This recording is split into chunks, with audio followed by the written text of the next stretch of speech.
So welcome to another edition of How to Fix It Yourself with Dave and Dave. So today we're going to take a look at some of the items that might be an issue if you're having some ignition problems or the car's hesitating or has other things that just doesn't seem to be quite right.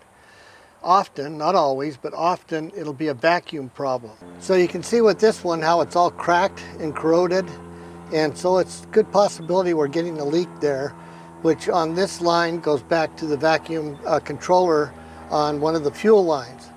You can see on this one here that when we tried to pull it off, it just broke.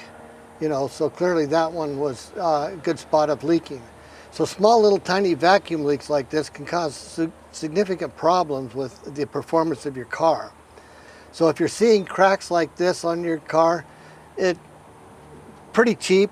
Just go out and buy yourself a bunch of vacuum hose and replace all of them. So we're going to be replacing this one here that we've already got off. We're replacing this one.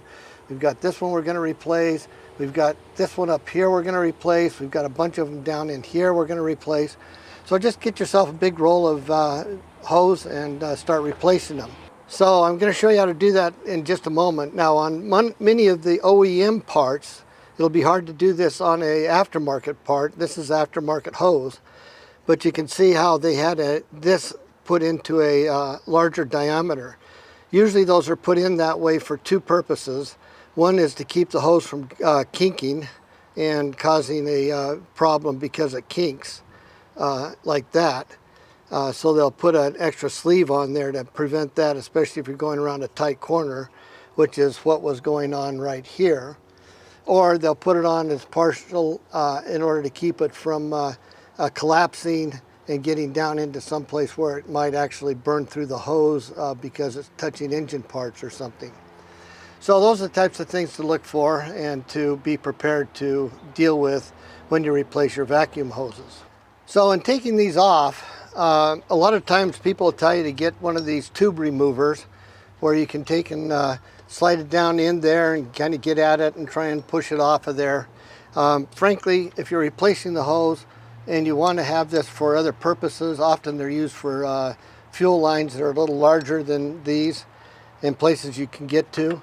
But my feeling is that if you're going to be replacing them, don't mess around. Just take and cut the sucker and knock it off of there. That's the fastest, easiest way to go, and you're going to be replacing this hose anyway. And once you get it off of there, it becomes a whole lot easier to figure out the length of hose that you need. Now sometimes like this one where it's stuck on really hard, you might have to get a screwdriver in there to kind of pry it loose. But that's how you get those things off of there nice and easy. And then it's very simple effort to go ahead and measure that against the one you're going to replace it with. These hoses are going to be really tough to put on if you just try and dry shove it on there. So my recommendation is get some nice silicone grease and just put a little dab of silicone grease around the opening. You don't need to worry about getting it inside, but you don't need a whole lot. Just kind of get it on there, and that'll make it a whole lot easier to slide that hose on there. And if you get a good quality silicone grease, it's high temperature, so it's certainly not going to be a problem for the hoses that you're trying to use. So from there, you can just slide it on.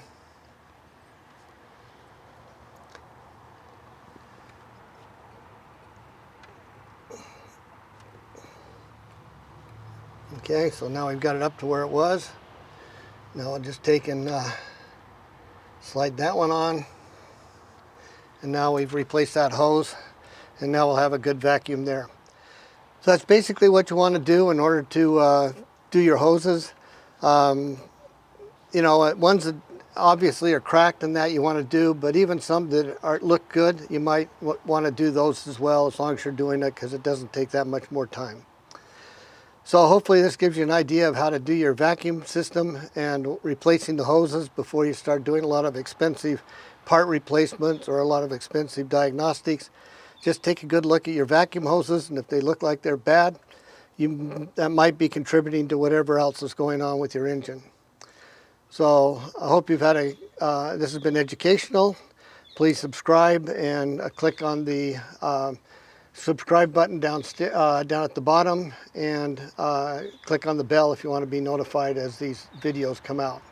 We appreciate your patronage, and you have a good day.